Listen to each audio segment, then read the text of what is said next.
बिहार की जनता ने हमारी एनडीए की सरकार पर भरोसा जताया है, डबल इंजन की सरकार पर भरोसा जताया और फिर से उनको बिहार में जो पहले से ही सुधारवादी विकासवादी काम कर रहे थे उनको प्रोत्साहित करने का काम किया। मैं बिहार की जनता का बहुत बहुत अभिनंदन और धन्यवाद करना चाहूँगा। जैसे बिहार की जीत से हम ये मान सकते हैं विपक्षी बार SIR और वोट चोरी के तमाम जो आरोप प्रयोग करता था उनको गुलाम लग जाएगा और SIR एक तरीके से बिहार की जनता ने मोहर लगाई।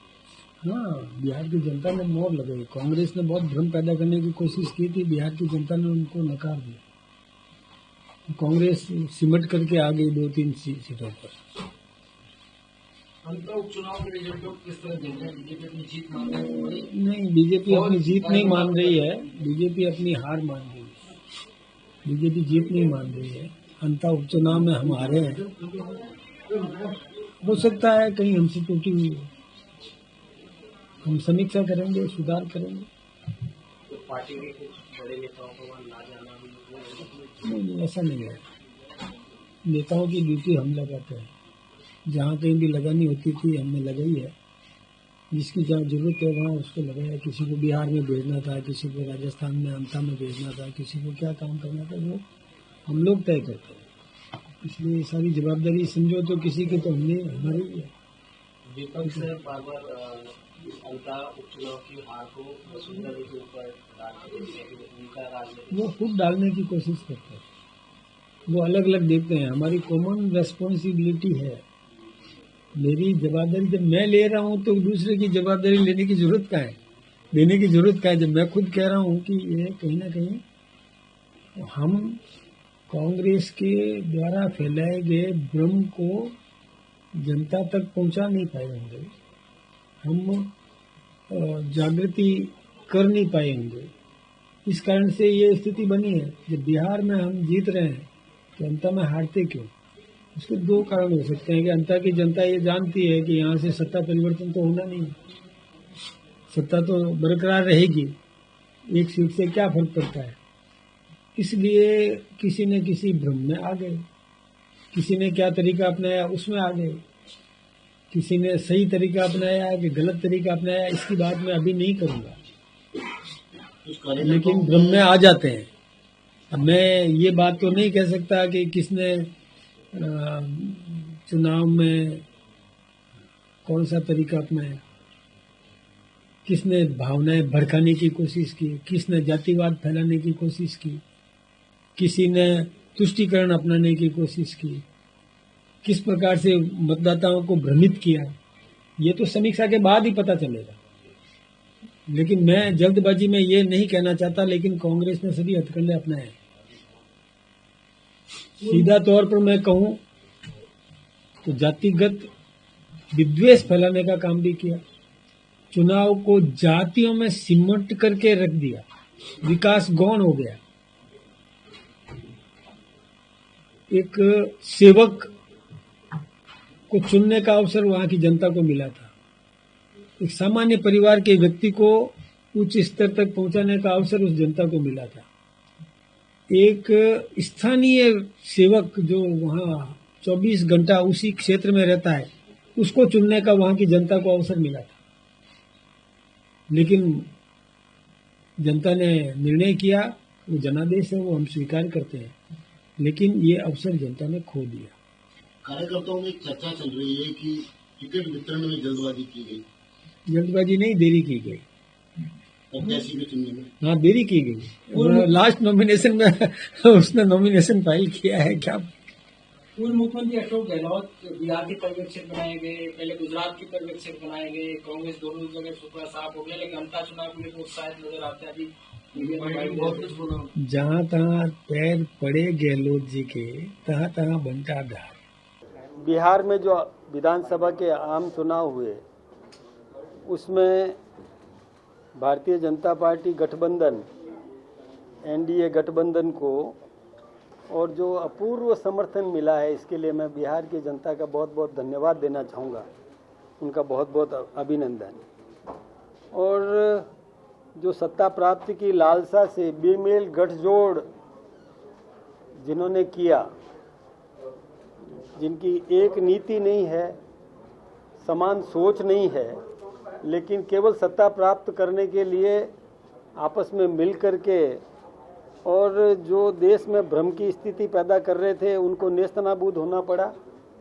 और विशेष रूप से कांग्रेस की जो स्थिति है कि 243 विधानसभा सीटों में से 1 या 2 सीट के लिए वो संघर्ष कर रही है, यानी पूरी तरह से सुपड़ा साफ हो गया। उनको चिंतन मनन करने की ज़रूरत है कि अपनी व्यवस्थाएं सुधारना, देश प्रथम की भावना रखना, ये उनको भी सोचना चाहिए इसके बारे में। दूसरा, बिहार में लालू यादव उन्होंने जो भ्रष्टाचार किया था और अभी जो राहुल के साथ में समझौता किया, वहाँ पर भी उनको और पूरी तौर पर हार का और सामना करना पड़ा। बिहार की जनता ने केंद्र सरकार के जो विकास के आयाम जो स्थापित किए गए थे उनको समर्थन दिया। हमारे देश के प्रधानमंत्री नरेंद्र भाई मोदी जी के बारे में जो वहाँ पर जिस प्रकार का अपप्रचार करके, जिस प्रकार के हल्के शब्दों का और लालू यादव की पार्टी या राहुल जी की पार्टी ने जो प्रयोग किया, उसका भी जनता ने और खुल करके जवाब दे दिया। उनको नेस्तनाबूद होना पड़ा। यही नहीं, 11 वर्षों से देश की जो हमारी वर्तमान सरकार केंद्र की जो विकास के काम कर रही है उस पर और वहाँ की जनता ने आशीर्वाद दिया। आज देश में सभी जगह विकास के काम हो रहे हैं। विशेष रूप से बिहार के बारे में मैं सोचूं तो पहले वहाँ बिजली उपलब्ध नहीं थी, हर दुकान के बाहर और होंडा जनरेटर लगा करके लोग अपना काम करते थे। आज बिहार विकास के पथ पर अग्रसर है, वहाँ पर और फ्लाईओवर ब्रिजेज भी बन रहे हैं, विकास के कई काम भी हुए, चाहे रेलवे की प्रगति हो या सड़कों का सुदृढ़ीकरण हो, और ऐसे चाहे विकास के कई काम हैं, उसमें भी बिहार प्रगति कर रहा है। इसके कारण से बिहार की जनता ने जनादेश दिया। जहाँ तक राजस्थान की बात आप पूछना चाहेंगे, मैं अंता की जनता को और मैं ये कहूँगा कि जो जनादेश उन्होंने दिया है हमको, हम उसको सहर्ष स्वीकार कर रहे हैं। हमसे कई त्रुटि हुई होगी, हम उस त्रुटि का पूरा समीक्षा भी करेंगे कि कहाँ पर हमसे भूल हुई, हमारे संगठन में कहाँ कमी रह गई, हम उसका पूरा समीक्षा करने के बाद में और सुधार करने का काम करेंगे। जनादेश को हम स्वीकार करते हैं। और विशेष रूप से वहाँ पर अभी जो प्रमोद जैन भाया जीत के आए हैं, मैं उनको भी और शुभकामनाएं देता हूँ कि जनता ने उनको आशीर्वाद दिया है, तो जनता ने भरोसा किया, उस भरोसे पर वो कायम रहने की कोशिश करें। अंत में विशेष रूप से हमको भी और जनता ने आशीर्वाद दिया, मैं उनका भी बहुत बहुत धन्यवाद देना चाहूँगा कि उन्होंने हमें भी आशीर्वाद दिया। वहाँ शांतिपूर्ण मतदान हुआ, इसके लिए भी मैं पूरी जनता को, अंता की पूरी जनता को भी मैं धन्यवाद देना चाहूँगा कि उन्होंने शांतिपूर्ण तरीके से अपना चुनाव करवाया। राजस्थान में कई विकास के काम हुए, लेकिन कहीं पर भी कोई हम जनता को सही तरीके से जागृत करने में कामयाब नहीं हो सके। ये मैं स्वीकार करता हूँ कि हमने वैसे प्रयास किया, हमारे कार्यकर्ताओं ने भी प्रयास किया, लेकिन हम जनता को चाहे ERCP का जो लाभ अंता की जनता को मिलने वाला है वो भी हम भुना नहीं पाए, ये भी संभव है। इसके अलावा कई अलग अलग मान्यताएं बन जाती है, उस भ्रम को हम मिटा नहीं पाए। कांग्रेस उस भ्रम को और फैला करके और मत प्राप्त करने में सफल हो गई। चाहे भ्रष्टाचार के मुद्दे रहे होंगे, लेकिन हम चाहते थे कि जनता और एक सेवक को अवसर दे, हम चाहते थे कि जनता निष्कलंक को अवसर दे, हम चाहते थे कि जनता एक सामान्य परिवार के व्यक्ति को अवसर दे, हम चाहते थे कि जनता स्थानीय व्यक्ति को अवसर दे। ताकि वो जन समस्याओं का निराकरण कर सके, आम नागरिक के साथ बैठ करके उसका समाधान करने का काम कर सके, इलाके का विकास कर सके। हम चाहते थे कि डबल इंजन की सरकार को जनता और साथ में जुड़कर वहाँ विकास के आयाम स्थापित करे, लेकिन कोई बात नहीं, हम इसमें सफल नहीं हो सके। जागृति करने में, जन जागृति में हम कहीं ना कहीं कमज़ोर रह गए। हम अपने परिवार में इसकी समीक्षा करेंगे और इसमें सुधार करने का काम हम करेंगे। हर चुनाव से कुछ न कुछ सीखने को मिलता ही मिलता है, तो हम भी इसको और एक परीक्षा के रूप में और ले रहे हैं इस चुनाव को भी, और ताकि भविष्य में किसी भी प्रकार की गलती नहीं हो और हम सही तरीके से जन सेवा कर सकें। निश्चित रूप से हमको भी सीखने को मिलेगा। हम अपने परिवार में भी समझ करके, सोच समझ करके क्या सुधार करना चाहिए, उस निमित्त भी हम प्रयास करेंगे। मैं एक जल्दबाजी में कुछ भी कहना नहीं चाहूँगा। हमारे पास में समय है, इसकी समीक्षा हम करेंगे, निष्पक्ष रूप से हम समीक्षा करेंगे। कहीं कुछ ऑपरेशन भी करने पड़े हम करेंगे, जो कुछ भी सुधार करना पड़ा हम निश्चित रूप से करेंगे। भाई साहब, जिस तरीके से संगठन ने बिहार में काम किया, उसी तरीके से अन्य राज्यों में काम करने की आवश्यकता है, क्या कहना चाहेंगे? देखिए, बिहार में संगठन ने अच्छा काम किया, सभी स्थानों पर संगठन सही काम कर भी रहा है।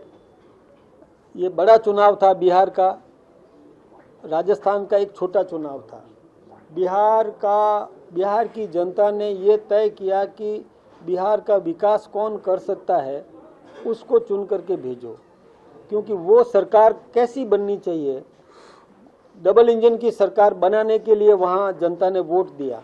यहाँ पर सरकार में कोई परिवर्तन होने वाला नहीं था। यहाँ का जो उपचुनाव था उसमें सत्ता में कोई चेंज होने वाला नहीं है। उस जीत हार से सत्ता तो हमारी बरकरार रहनी है, ये वहाँ की जनता भी जानती थी। इसलिए जनता ने केवल किसी को मतलब समर्थन दे दिया, किसी का विरोध कर दिया, तो एक सीट से कोई बहुत बड़ा अंतर आने वाला नहीं है। इसलिए उपचुनाव के मुद्दे अलग होते हैं और आम चुनाव के मुद्दे अलग होते हैं। आम चुनाव में सत्ता मिलती है, किसी को सत्ता परिवर्तन होता है, सत्ता किसको दी जाए ये निर्णय होता है। लेकिन उपचुनाव एक छोटा चुनाव होता है, उसमें अलग मुद्दे होते हैं। तो जनता को हम कहीं ना कहीं नहीं समझा पाए होंगे, इस विषय को हम इसको सुधार करें। देखिए, कहा जाए ये अलार्म था और ये अलार्म बज गया है और हार के भी जीतने वाले को बाजीगर कहते हैं, तो आप आगे जीतने की कोशिश करेंगे? देखिए, कोई भी आपने कभी लॉन्ग जंप किया हो तो आपको पता चलेगा कि पहले पीछे जाना पड़ता है और पीछे जाकर के दौड़ के आप लॉन्ग जंप कर सकते हो। तो हम लॉन्ग जंप की तैयारी कर रहे हैं, थोड़ा पीछे आ गए, कोई बात नहीं, सीखने को मिलेगा। उस सीख को हम काम में लेंगे और आगे के चुनावों में ध्यान रखेंगे। कई लोग ऐसा कह रहे हैं कि इसमें वसुंधरा राजे की हार हुई लेकिन कई नेता जीत गए, क्या ऐसा माना जाए? नहीं, हमने देखिए, हमारी कॉमन रेस्पॉन्सिबिलिटी है और सबसे ज़्यादा यदि रेस्पॉन्सिबिलिटी किसी की है तो मेरी अपनी है। विपक्ष कह रहा है कि जनता भाजपा की नीतियों से खुश नहीं है, इसके ऊपर क्या कहना चाहिए?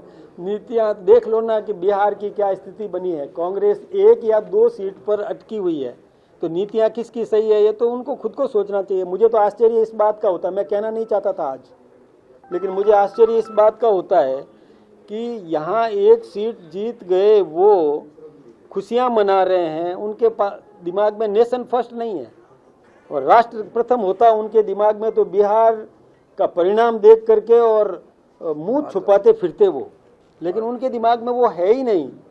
ताल ठोक रहे हैं कभी और ठीकरा फोड़ते हैं ईवीएम पर। अरे ईवीएम पर ठीकरा फोड़ते तो फिर राजस्थान क्या हो गया, कैसे जीत गए, इस बात को वो समझते नहीं, सोचते नहीं। देखिए, कभी भी कोई भी स्टेटमेंट राजनेता देता है, उस राजनेता को समग्र दृष्टिकोण से सोच समझ करके और स्टेटमेंट देना चाहिए। किसी भी प्रकार से एक तत्काल कुछ भी सुर्खियां बटोरने के लिए कुछ भी कह देना, मैं सोचता हूं कि ये अस्वीकार्य है। मैं स्वीकार करता हूं ना कि ये जवाबदारी मेरी अपनी है, मैं किसी दूसरे पर दोष नहीं देता, क्योंकि संगठन का मुखिया होने के नाते पूरी जवाबदारी मैं अपने ऊपर ले रहा हूँ, पूरी जवाबदारी मेरी है। हम यहाँ की बात करते हैं तो एक उपचुनाव था, लेकिन अब उन लोगों को नहीं ये समझ में आता कि राष्ट्र प्रथम है तो देश के अंदर क्या स्थिति बन रही है उनकी, कैसे ताल ठोक रहे हैं, कैसे मिठाइयाँ बांट रहे हैं, कैसे खुशियाँ बांट रहे हैं, लड्डू खाते हुए का फोटो मीडिया पर दे रहे हैं। उनको विचार करने की जरूरत है। हम खुशी मना रहे हैं बिहार को, एक चुनाव हारे हैं हम, उपचुनाव बिहार में हमने प्रचंड जीत दर्ज की है, यानी 243 में से 208 9 सीटें जीतना एनडीए के लिए, ये कितनी खुशी की बात होगी।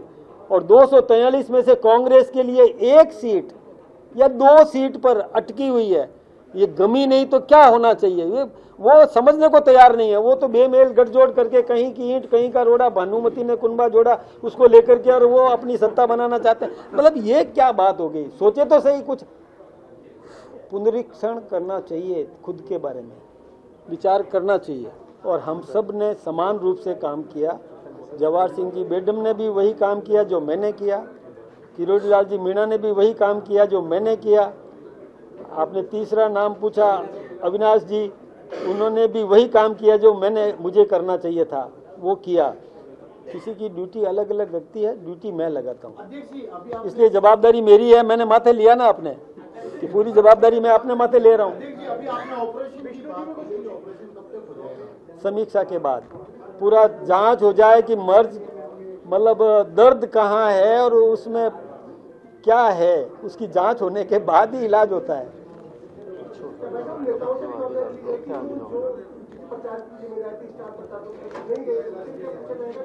नहीं, ऐसा नहीं है कि वो नहीं गए, हमने नहीं लगाया। जिसको हमने लगाया, क्यों, जवाबदारी पार्टी की होती है। अध्यक्ष होने के नाते मैं अपनी जवाबदारी लेता हूं कि मैंने जिसको जहां लगाया उसने वहां काम किया। अब मैंने नहीं लगाया तो नहीं लगाया, तो ये गलती तो आप ये किसी का दोष दो तो मुझ पे दो। अगर आप ये वीडियो YouTube पर देख रहे हैं तो हमारे चैनल को सब्सक्राइब कर बेल आइकन दबाएं, और Facebook पर देख रहे हैं तो हमारे पेज को लाइक करें।